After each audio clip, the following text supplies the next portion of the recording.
bonsoir à tous. Alors ce soir on se retrouve pour une petite lecture chuchotée. Je sais que ça vous a plu la dernière fois, la lecture de Marcel Proust. Donc là on va partir sur un autre auteur que j'affectionne particulièrement, c'est Samuel Beckett. Voilà. Le livre ce sera Mercier et Camier. En fait, pour faire court, Samuel Beckett c'est un écrivain irlandais qui est né à proximité de Dublin à Foxtrot, précisément. C'est une banlieue, ils ont vécu en fait dans une maison bourgeoise assez grosse. Il y avait un petit peu d'argent dans la famille, il y avait 4 enfants je crois. Le papa était maîtreur, la maman infirmière, enfin c'est quelque chose comme ça si je me rappelle bien. Et donc Samuel Beckett est né en 1906. Et donc il a écrit beaucoup d'ouvrages. Mercier et Camier fait partie des premiers ouvrages qu'il a écrits. À savoir qu'en fait son écriture est par la suite devenue un peu plus complexe. Mercier et Camier, j'ai pris ça parce que justement c'est un livre relativement facile à lire, accessible dans sa compréhension.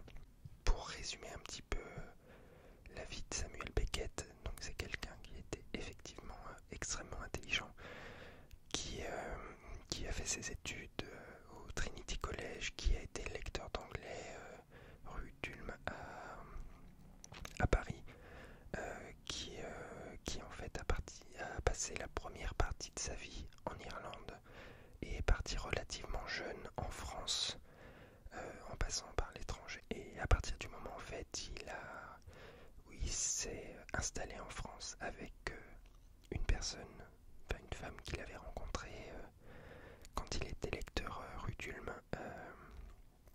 Suzanne. Quand il s'est installé en France et qu'il a commencé à écrire, en fait il a commencé à écrire en français, donc il est irlandais à la base. Toute la première partie de son œuvre a été écrite en anglais et toute la fin de son œuvre a été écrite en français. Et il a retraduit en français les œuvres qu'il avait écrites en anglais et irlandais en fait. Donc c'est quelque chose que je trouve exceptionnel, juste ça. Il a fait des études en italien, en anglais, en français. Il avait beaucoup travaillé, il a eu une grosse révélation en fait sur Dante. Et il est connu en partie du grand public pour ses pièces de théâtre, pour être entre guillemets un petit peu le chef de file de l'absurde, et par ses romans suivants du nouveau roman en fait. Nathalie Sarraute, Michel Simon. Donc voilà, moi je vais vous lire Mercier et Camier, qui est un de ses ouvrages les plus anciens et un de ses ouvrages les plus faciles à lire. On reviendra après sur pourquoi c'est compliqué, qu'est-ce qui fait que Samuel Beckett est devenu entre guillemets un très grand écrivain. Donc Mercier et Camier. Le voyage de Mercier et Camier, je peux le raconter si je veux, car j'étais avec eux tout le temps. Ce fut un voyage matériellement assez facile, sans mer ni frontières à franchir, à travers des régions peu accidentées, quoique désertiques par endroits. Ils restèrent chez eux, Mercier et Camier, ils sur cette chance inestimable. Ils n'eurent pas à affronter avec plus ou moins de bonheur des mœurs étrangères, une langue, un code, un climat et une cuisine bizarre, dans un décor n'ayant que peu de rapport, au point de vue de la ressemblance avec celui auquel l'âge tendre d'abord, ensuite l'âge mûr, les avait endurcis. Le temps, quoique souvent inclément, mais ils en avaient l'habitude, ne sortit jamais des limites du tempéré, c'est-à-dire de ce que peut supporter, sans danger sinon sans désagrément, un homme de chez eux convenablement vêtu et chaussé. Quant à l'argent, s'il n'en avait pas assez pour voyager en première classe et pour descendre dans les palaces, ils en avaient assez pour aller et venir sans tendre la main. On peut donc affirmer qu'à ce point de vue, les conditions leur étaient favorables, modérément. Ils eurent à lutter, mais moins que beaucoup de gens, moins peut-être que la plupart des gens qui s'en vont, poussés par un besoin tantôt clair, tantôt obscur. Ils s'étaient longuement consultés avant d'entreprendre ce voyage, pesant avec tout le calme dont ils étaient capables les avantages et désavantages qui pouvaient en résulter pour eux. Le noir, le rose, ils les soutenaient à tour de rôle. La seule certitude qu'ils tiraient de ces débats était celle de ne pas se lancer à la légère dans l'aventure.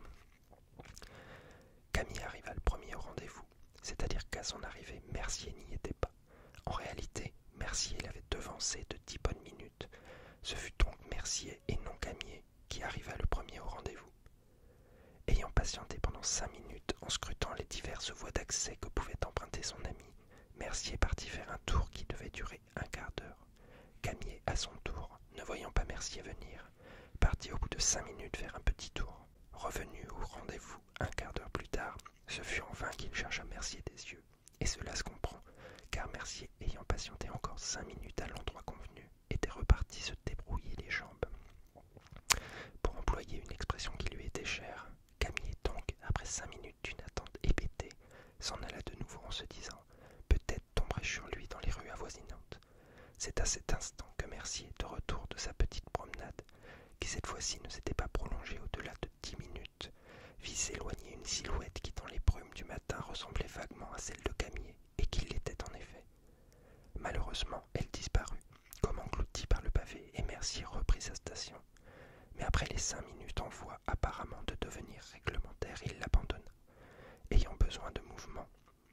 Leur joie fut donc, pendant un instant extrême, celle de Mercier et celle de Camille, lorsqu'après 5 et 10 minutes respectivement d'inquiète musardise, débouchant simultanément sur la place, ils se trouvèrent face à face. Pour la première fois depuis la veille au soir, il était 9h50. Alors il y a quelque chose que j'apprécie beaucoup, et en fait ça fait très longtemps que j'avais pas lu Mercier et Camille. Pour tout vous dire, j'ai eu une période où je lisais, 150-200 livres par an. Je lisais énormément. Et en fait, j'ai découvert Samuel Beckett grâce à un écrivain français qui s'appelle Martin Page, qui a écrit un livre où dedans il y a Samuel Beckett en personnage.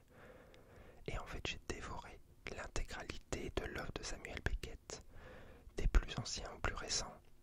Et j'ai jamais, en fait, depuis, à quelques exceptions près, j'ai jamais réussi de nouveau à lire un livre, en fait. Un roman. J'arrive à lire d'autres livres, j'arrive à lire des biographies, des ouvrages plus sociologiques, plus philosophiques, mais des romans, c'est impossible. Parce que Samuel Beckett a une puissance évocatrice de la réalité que je trouve somptueuse. Alors, dans Mercier et Camille, ce sont ses œuvres entre guillemets de jeunesse. C'est pas là que c'est le plus présent, mais juste là, dans ce court passage, en fait, c'est déjà extrêmement amusant, je trouve. Il y a cet humour, cette correction continue de ce que l'on vient de dire. Tout est modéré, tout est pondéré. Et c'est bien écrit, ça, il n'y a rien à dire. Mais c'est intelligemment fait, en fait. Donc voilà, on va passer au chapitre 2. J'espère que vous prendrez autant de plaisir que moi, parce que, pour le coup, je suis ravi. Et donc la suite, ça commence par une sorte de tableau horaire des arrivées et départs de Mercier et Camille.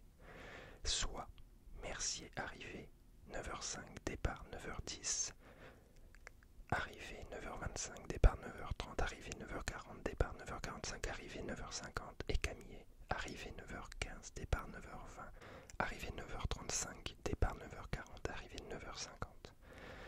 Que cela pue l'artifice. Pendant qu'ils s'embrassaient, la pluie se mit à tomber avec une soudaineté tout orientale. Ils se précipitèrent donc dans l'abri en forme de pagode que l'on avait construit à cet endroit pour servir d'abri contre la pluie et autres intempéries, contre le temps quoi. Sombre et abondant en coin des alcôves, il convenait également aux amoureux et aux personnes âgées, hommes et femmes, en même temps que nos 2 pigeons, un chien s'y engouffra, suivi peu après d'un autre. Mercier et Camille se regardèrent, irrésolus. Ils ne s'étaient pas embrassés jusqu'au bout et pourtant cela les gênait de recommencer. Quant au chien, il faisait déjà l'amour avec un naturel parfait. L'endroit où ils se trouvaient, l'endroit où, non sans peine, ils étaient tombés d'accord pour se donner rendez-vous n'était pas à proprement parler une place, mais plutôt un petit square enclavé dans un fouillis de rues et de ruelles. Ce square était garni de plantations carrées, de fleurs, bassins, fontaines, statues, pelouses, et bancs habituels avec une telle densité qu'il en semblait étranglé. Il tenait du dédale, le petit square, on y circulait avec gêne, et il fallait bien le connaître pour en pouvoir sortir à la facilement du monde. Au centre, ou à peu près, s'élevait un être pourpre, immense et luisant, planté, à en croire l'ancienne grossièrement cloué au tronc par un maréchal de France du nom paisible de Saint-Ruth, plusieurs siècles auparavant. À peine l'eut-il planté, d'après l'inscription, qu'il fut tué, le maréchal, par un boulet de canon, toujours au service de la même cause désespérée sur un champ de bataille n'ayant que trop peu de rapport au point de vue du paysage avec ceux où il avait fait ses preuves, comme brigadier et ensuite comme lieutenant, si c'est bien dans cet ordre qu'on fait ses preuves sur les champs de bataille. C'est sans doute à cet arbre que le square devait exister, conséquence dont le maréchal ne devait guère se douter, alors qu'à l'écart des quinconces, devant une société élégante et repue, il soutenait dans le trou gras de rosée vespérale le frêle sauvageon. Mais pour en finir avec cet arbre, et pour ne plus avoir à en parler, c'est de lui que le square tirait le peu qui lui restait de charme, ainsi que, bien entendu, son nom, à savoir Square Saint-Ruth. Le géant étouffé, touché au terme de sa carrière, et ne s'arrêtait plus de dépérir jusqu'au jour où l'on enlèverait par morcellement. Ensuite, pendant un petit moment dans le square au nom mystérieux, on respirait mieux. Mercier et Camier ne connaissaient pas cet endroit, c'est ce qui les amena sans doute à s'y tenir rendez-vous. Certaines choses, nous ne les saurons jamais avec certitude. À travers la vitre orangée, la pluie leur semblait d'or, ce qui les fit penser, conformément au hasard de leurs excursions, l'un à Rome, l'autre à Naples, mais sans se l'avouer l'un à l'autre, et avec un sentiment voisin de la honte. Cela aurait dû leur faire du bien, cette intrusion d'une lointaine époque où ils étaient jeunes, et avaient chaud et aimaient la peinture, et raillaient le mariage. Mais cela ne leur fit pas de bien. Ils ne se connaissaient pas alors, mais depuis qu'ils se connaissaient, ils en avaient parlé, de cette époque trop parlée par bribes, suivant leurs coutumes. Rentrons, dit Camier. Pourquoi, dit Mercier. Ça ne s'arrêtera plus de la journée, dit Camier. C'est une averse plus ou moins prolongée, dit Mercier. Je ne peux pas rester debout sans rien faire, dit Camier. Asseyons-nous, dit Mercier. C'est pire, dit Camier. Alors marchons de long en large, dit Mercier. Donnons-nous le bras et faisons les 100 pas. L'espace est réduit, mais il pourrait l'être davantage. Pose là notre parapluie et de moi à me débarrasser de notre sac. Voilà, merci, et en avant. Camier se laissa faire. 1, 2, 1, 2, dit Mercier. 1, 2, dit Camier. Par moments le ciel s'éclaircissait et la pluie tombait fort. Alors il s'arrêtait devant la porte, mais aussitôt le ciel s'assombrissait de nouveau et la pluie redoublait de violence. Ne regarde pas, dit Mercier. Entendre me suffit, dit Camier. Cela est vrai, dit Mercier. Patience et courage, dit Camier. Les chiens ne te gênent pas, dit Mercier. Pourquoi ne se retire-t-il pas, dit Camier. Il ne peut pas, dit Mercier. Pourquoi, dit Camier. Un dispositif quelconque, dit Mercier, sans doute pour assurer l'insémination. Il commence à la chevaucher, dit Camier, et ils finissent cul à cul. Que veux-tu, dit Mercier. L'extase est terminée, ils voudraient se quitter, aller uriner contre une borne ou manger un morceau. Mais ils ne peuvent pas, alors ils se tournent le dos. Tu en ferais autant à leur place. La délicatesse m'en empêcherait, dit Camier. Et que ferais-tu, dit Mercier. Je ferais semblant, dit Camier, de regretter de ne pas pouvoir remettre ça tout de suite, tant ça avait été bon. Après un moment de silence, Camier dit. Si on s'assoyait, cela m'invitait. Tu veux dire s'asseyer, dit Mercier. Je veux dire s'assoyer, dit Camier. Assoyons-nous, dit Mercier. De toutes parts, les gens vaquaient à leurs affaires. L'air se remplissait de cris de contentement et de mécontentement, ainsi que des tons posés de ceux pour qui la vie avait épuisé ses surprises, aussi bien du côté négatif que du côté positif. Les choses, elles aussi, se mettaient lourdement en branle, et notamment les véhicules lourds, tels camions, charrettes et transports en commun. La pluie avait beau faire rage, tout recommençait avec autant d'ardeur, apparemment, que si le ciel avait été d'azur. Tu m'as fait attendre, dit Mercier. Au contraire, dit Camier, c'est toi qui m'as fait attendre. Je suis arrivé à 9h05, dit Mercier. Moi à 9h15, dit Camier. Tu vois bien que tu m'as fait attendre, dit Mercier. On n'attend ni ne fait attendre, dit Camier, qu'à partir d'un moment convenu d'avance. Et le rendez-vous était pour quelle heure, selon toi, dit Mercier.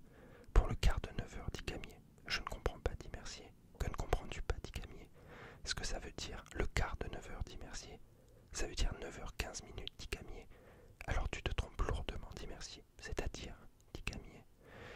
Ne finiras-tu jamais de m'étonner, dit Mercier. Explique-toi, dit Camier. Je ferme les yeux et je revois la scène, dit Mercier, ta main dans la mienne.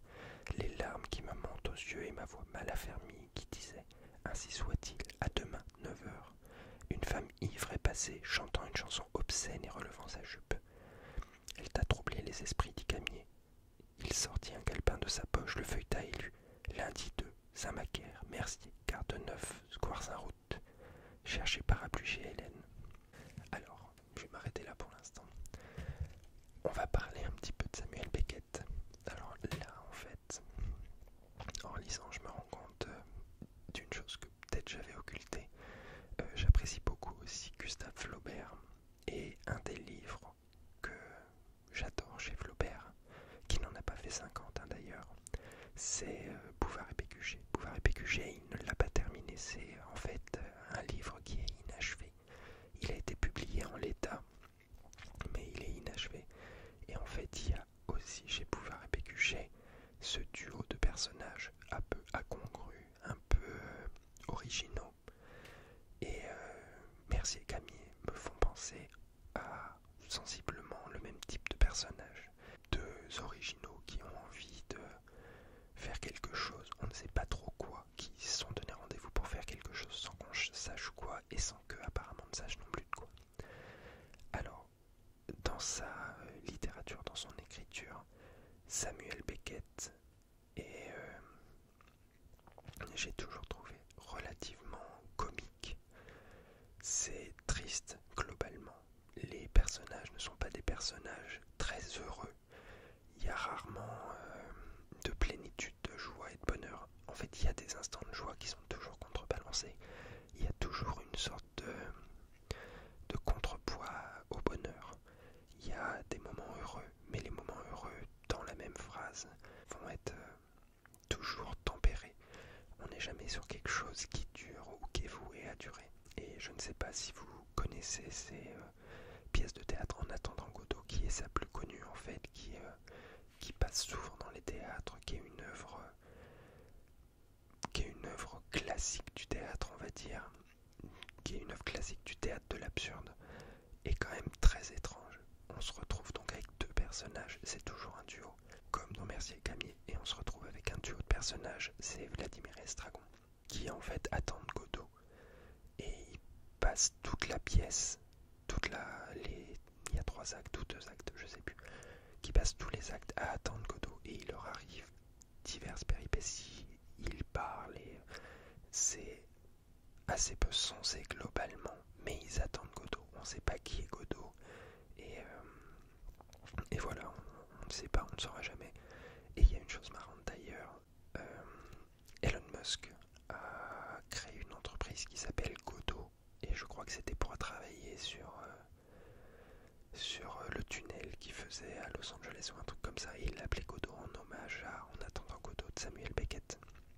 Enfin bon, et pour en revenir à la vie de Samuel Beckett, donc il a passé à partir des années 40 une grande partie de sa vie en France.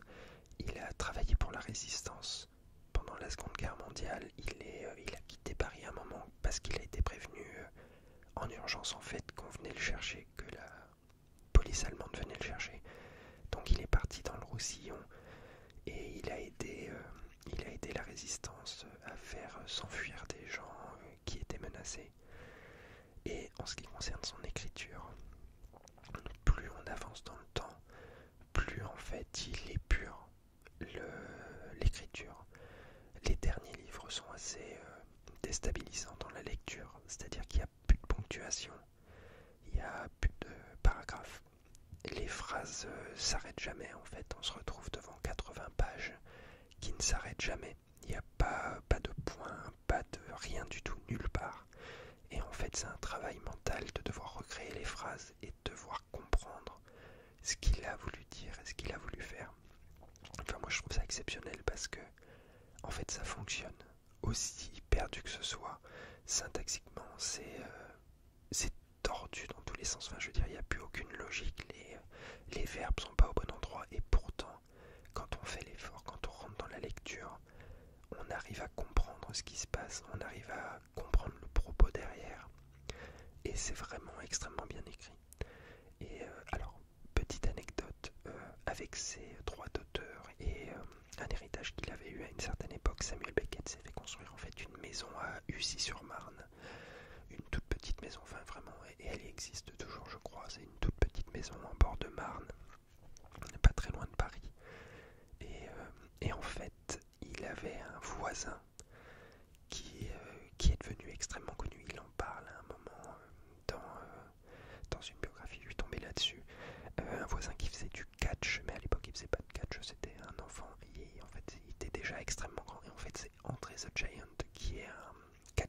extrêmement connu. C'était plus dans les années 70, je pense, 60-70, un catcheur extrêmement connu. Et donc en fait c'était le voisin de Samuel Beckett. C'est pas que l'anecdote soit folle, mais c'est surtout que, imaginez ces deux personnages rencontrés, donc cette personne, André the Giant, qui apparemment était pas loin des 2 mètres, était extrêmement massif, et le voir, l'imaginer à côté de cet écrivain introverti, assez peu loquace, qui était Samuel Beckett, qui était relativement grand aussi, je crois qu'il faisait à peu près ma taille, pas loin du mètre 90, qui était dégingandé, quoi, un petit peu décharné. L'anecdote, je la trouvais extrêmement marrante. Donc je vais continuer de lire un petit peu, évidemment. Et qu'est-ce que ça prouve, dit Mercier. Ma bonne foi, dit Camier. Cela est vrai, dit Mercier. Nous ne saurons jamais, dit Camier. À quelle heure nous nous sommes donné rendez-vous aujourd'hui? Ne cherchons donc plus. Une seule chose est certaine dans cette histoire, dit Mercier, c'est que nous nous sommes retrouvés à 10h moins 10 en même temps que les aiguilles. Soyons-en reconnaissants, dit Camier. Il ne pleuvait pas encore, dit Mercier. L'élan matinal était intact, dit Camier. Ne perdez pas votre calepin, dit Mercier. Alors jaillit le premier d'une longue série d'êtres malfaisants, son uniforme vert d'un vert détrempé et copieusement garni à l'endroit réglementaire, d'un signe héroïque et de ruban, lui allait très bien, très bien. Fort de l'exemple du grand Sarsfield, il avait failli crever dans la défense d'un territoire qui en lui-même devait certainement le laisser indifférent et qui, considéré comme symbole, ne l'excitait pas beaucoup non plus probablement. Il tenait une canne à la fois élégante et massive. Il s'appuyait même dessus par moments. Il avait très mal à la hanche. La douleur par moments lui zébrait la fesse et entrait dans le trou, d'où elle envoyait des signaux de détresse par tout le système intestinal et jusqu'à la valvule pylorique, avec prolongement uréto-scroto, bien entendu, et envie d'uriner quasi incessante. Avalide à 15%, ce qui le faisait déconsidérer par la grande majorité de ceux et de celles avec qui son métier et ses vestiges de bonhomie le mettaient quotidiennement en contact. Il lui semblait parfois qu'il aurait mieux fait, pendant la grande tourmente, de se consacrer aux escarmouches de domestiques, à la langue gaélique, au raffermissement de sa voix et au trésor d'un folklore unique au monde. Le danger corporel eût été moindre et les bénéfices plus certains. Mais cette pensée, après en avoir dégusté toute l'amertume, il avait coutume de la bannir comme indigne de lui. Sa moustache, qui se voulait raide et qui l'avait été, ne l'était plus. De temps en temps, en dessous, quand il y pensait, il envoyait un jet d'haleine fétide mêlé de salive. Cela le redressait momentanément, immobile au pied des marches de la pagode, sa cape entr'ouverte ruisselant de pluie. Ses regards allaient et venaient de Mercier et Camier aux chiens, des chiens à Mercier et Camier. « À qui est cette bicyclette » dit-il. Mercier et Camier se regardèrent. « Nous n'avions pas besoin de ça » dit Camier. « Enlevez-la » dit le gardien. « Ce serait peut-être une distraction » dit Mercier. « À qui sont ces chiens » dit le gardien. « Pour moi » dit Camier. « Nous allons être obligés de nous éloigner. » Serait-ce le coup de fouet dont nous avions besoin pour nous remettre en route dit Mercier. « M'obligerez-vous à appeler un agent » dit le gardien. « On dirait qu'ils sont mauvais par-dessus le marché » dit Camier. « Préférez-vous que j'appelle un serrurier » dit le gardien, « pour qu'il fracture le cadenas ou que je l'enlève moi-même à coups de pied dans les rayons. Comprends-tu quelque chose à ces propos incohérents dit Camier. Ma vue a beaucoup baissé dit Mercier. Il est question, je crois, d'une bicyclette. Et alors dit Camier. Sa présence ici dit Mercier serait contraire à la loi. Alors qu'il l'enlève dit Camier. Et il ne peut pas dit Mercier. Un système de sûreté quelconque, tel un cadenas ou un câble, l'attache à un arbre sans doute ou à une statue. Telle est du moins mon interprétation.